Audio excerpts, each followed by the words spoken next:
Well guys, good morning, good evening, good afternoon, wherever you might be watching right now. This video is by popular demand, like we always do when we're in Africa, to bring you various places. Today we have made it again to the city of Brikama, known as the Sate Bar of the Gambia. This is Brikama, but it was by popular demand from the people in the diaspora, people in America, Canada, the EU. A lot of people that have watched the videos, they say, Sisi, can you please go back to Brikama? We want to see our city, which is called the Sate Bar. Of course, when you hear Brikama, it's one of the biggest cities in the Gambia, with the most population, of course, mostly occupied by the Mandinkas. You know, but like I said, Gambia consists of 10 different tribes, apart from the English language that we speak. Despite the different tribes that we have, it's a small country with a population of 2.5 million people. Gambia is known as a Muslim country with 95% Muslims, 5% being the Christians. But despite the religion, we are all one family. Both Christians and Muslims, we see each other as one whole big family. So that's why when you come to the Gambia, being an immigrant or coming from another country, you will see that it's a country that is well united. That's why when you look at the map itself, despite its size, it is known as the smiling coast of Africa because of the peace and stability that we have in this country. We are praying to God every day that that peace and stability will be here forever, because without peace, there is no life. We need peace in order to live in tranquility. So the Gambia is known for the peace and stability. That's why it is called the smiling coast of Africa. Of course, don't forget we are in the west. This part of Gambia is called Brikama, like I said initially. I have made various videos about the city, but it is by popular demand that the natives of this city themselves, some of them call me, they say they want to see their city again. And this time around, this is 2026, today being the 13th day of January 2026, I'm saying a Happy New Year to each and every one of you watching. Happy New Year to the whole entire world. May we live to see many more years to come. It's your able presenter, Mr. Cisse. I'm going to be behind the camera. I'm going to take a walk with you guys, show you what we have in place in the city of Brikama, known as Sate Bar, as we call it in our local language, Mandinka. Badi ngolo hani bi natal le Brikama le bi mumu Sate Bati kumembe alo nyame. Le video minke kan teng nak is a popular demand. Mo jamali a demand kwenye ko Cisse. Nibe Gambia, please, we want to see Brikama again. Aliano le Brikama na mo jamalu milbe santo ibota janne. Sate Balem, of course, we all know that the majority being na mpongo badi ngol Mandingkolu, but Gambia si patom poncho ti jantol be killing Mandinko, Manjago, Fulo, Serero, we are all one. All in the Gambia, adoyata nyamonyala ni ikakumani the smiling coast of Africa. Being Nagbitale from here, I'll walk you guys all the way to the market. I give them on the ground. And not by the man, Mr. Cisse, with the control citizens, Natalie Brikama B, Pruka Sate Babondi. Bokay be legi rek niñ ko dé batali defé rek gannaaw buñ la ké angalé la ko sosé ñu ñëw ci parti olof bi té dama leen ñëwal fi nga xamné moy Brikama ñu ko wax Sate Bar ñu bari ko dé bëgg gis ndax Brikama nekk na dëkk bo xamné soy lim Gambia city ci gëna mag Brikama ci la bokka ba tax na demand bi was so popular ñu bari ñu né ma so ñëw Gambia please jaral ñu back to Brikama ñu gis ci city bi so ma ñëwal non tay maa ngi nii si marché bi jëlal leen ki nga xam ne mooy Brikama ñu ko ooyee Sate Bar du ma def dara rek dina ànd ak yéen ñu seet what is on the ground right now. Fii mooy the beginning of the market. By the way, January la tey mooy the 13th of January di bési talaata 2026 di wax ñëpp dañ nañ am atum jaama, yàlla defal ñu jaama, yàlla defal leen jaama.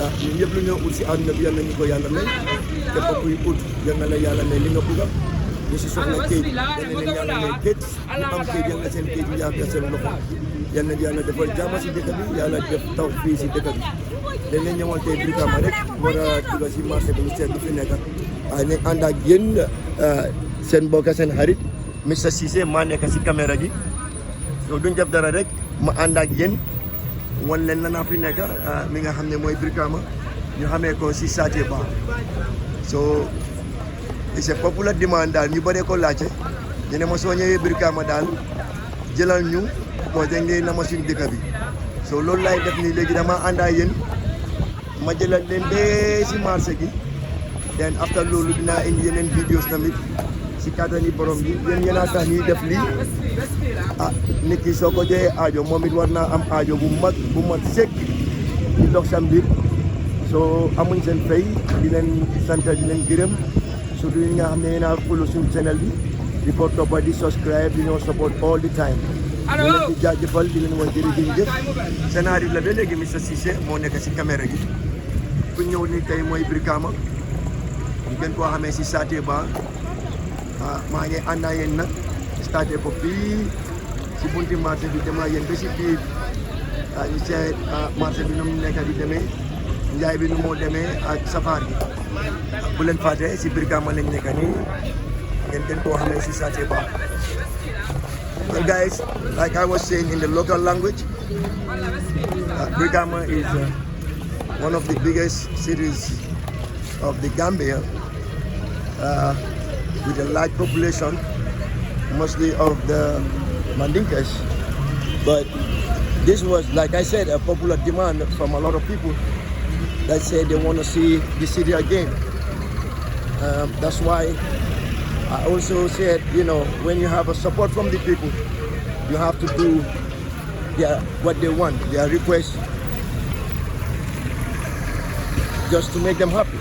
I could have been doing something else, but I said I must come out and show you guys the city of Brikama once again. It's called Saté Bar. Saté Bar, if you want to translate that in English, means the big city. So this is Brikama.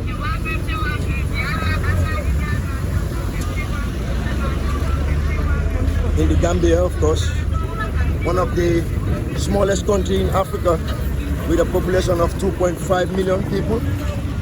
The Gambia is located on the west side of Africa, alongside Senegal, which is our neighboring country.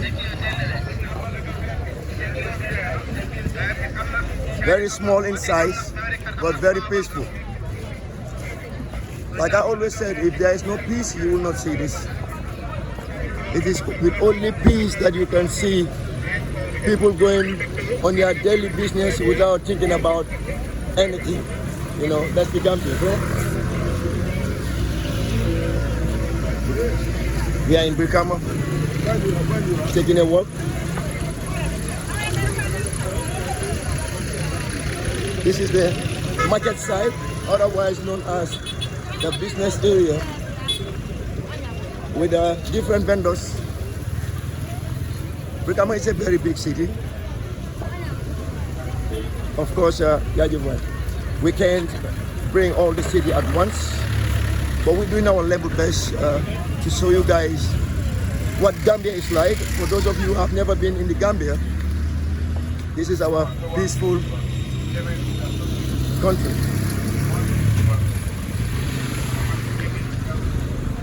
In the west region of Africa.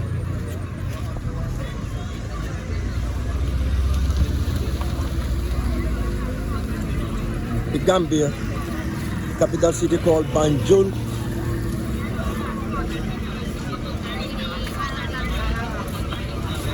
It's one of the most peaceful countries in the sub-region. I'm not even being biased, but that's the reality. Gambia is a very peaceful country. Videos always bring memories. They bring good memories for people, because there are a lot of people living in the diaspora that are from Brikama. I will take a big example of the people living in the Seattle area of America. Most of them are from Brikama.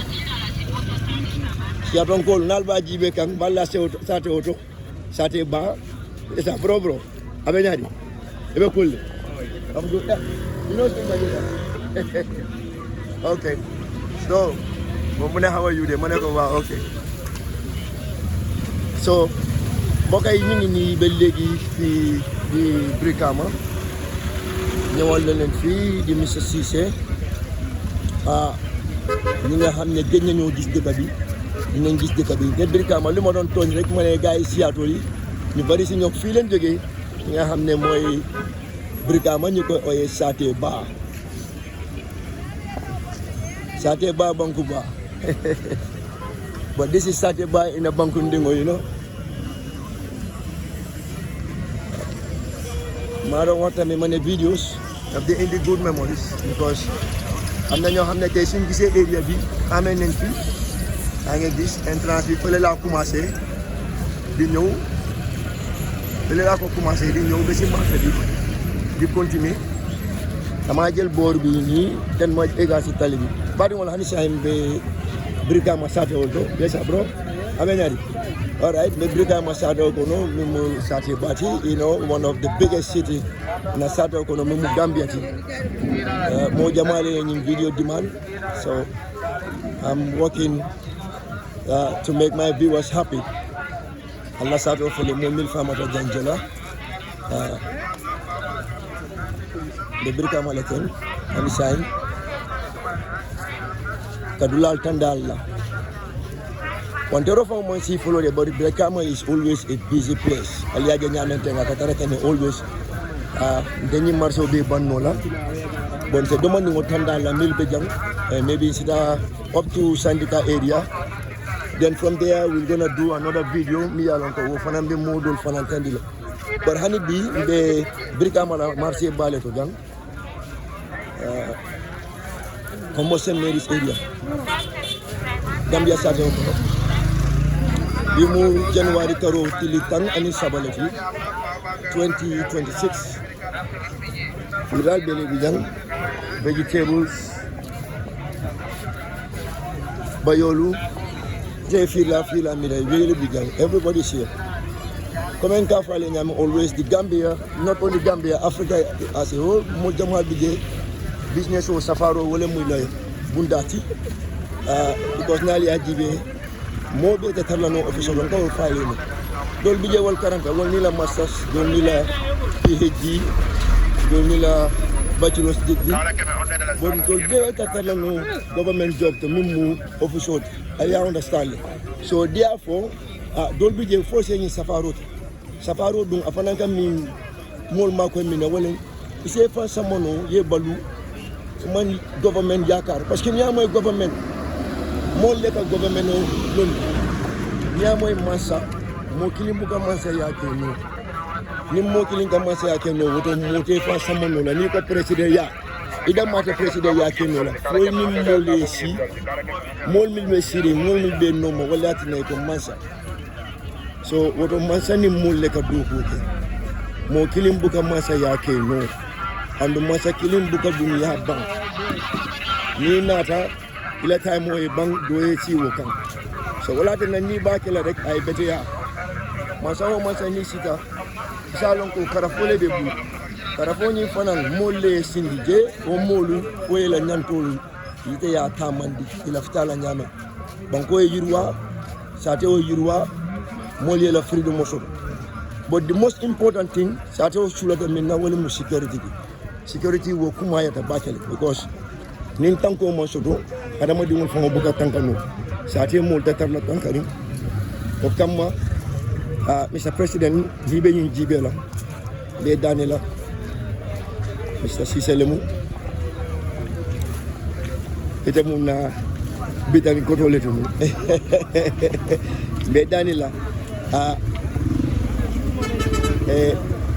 bankola security be danela wala bage yo bambandi yo better than because Akumatal Lafari Jamal Mojang recently in the Gambia we enter the Sulan di Bakele to Sanando Milbesanto because Nintol Beja incident no dol moy it's not setting well with us, you know. Abuka Diantol Fane Bate Bao Nibe Santo ita moy ye kari so muro ye kari fa ye kari kita obuka dia mo moy so banko la security del fana be dan la wala woye bambay ni mo fa wo fana se tala jam domandi because it's getting too much security wo nyanta bamman na bakay gay ko security wo nyanta bro naka na jaay ko jere bay naka business bi ya ba happy new year jere you know so okuma da bakeli o kamala your excellency Mr. Barrow mbe danila yewoto ma koy woto ba because security wo kuma da bakela banko kan other than that na banko like I said peaceful country lem da go follow always advocate in all my videos that the Gambia is one of the most peaceful country in Africa, especially the sub-region na West Tundola. Odo alfa la dua wo bijane hani say wote bola jang. Nse wo dua la fa bo ala kal Cairo